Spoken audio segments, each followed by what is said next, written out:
Ever boot up Victoria 3 and just feel spoiled for choice? No idea what nation to play next? Here are 5 interesting and unique nations to play in Victoria 3.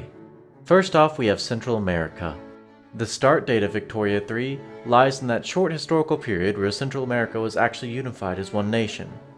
They start as a decent-sized nation with a lot going for it, but a little bit of a radical problem. As you might notice on modern maps, Central America is not a unified nation, and it's a fun experience to see if you can reverse the course of history and keep Central America unified.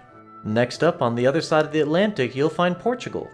Portugal, being on the other side of the colonial exchange, has a bit more developed of an economy at the start of the game. Portugal is more of a waning colonial power. It has its tendrils out there in Africa and Macau, but it's more simplified and focused than some of the larger nations. Nejd is next on the list. Arabia can be a really interesting place on the map to play. You can see it as a blessing or a curse that the major powers of Egypt and the Ottomans are in between you and all those big baddies in Europe. And Arabia is filled with very conquerable neighbors. And speaking of conquering, if that's your thing, I've got some Sikh gameplay for you. The Sikh Empire comes equipped with all the tools you'll need to stand the Stan land and push back the British Raj. Next we have Hanover. There are a lot of big baddies in Europe, and technically at the start of the game you're one of them, being in a personal union with Great Britain.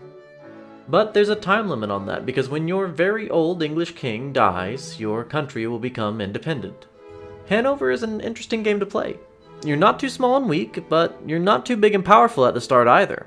So you're gonna have to play your cards right if you want to make a big splash on the international stage.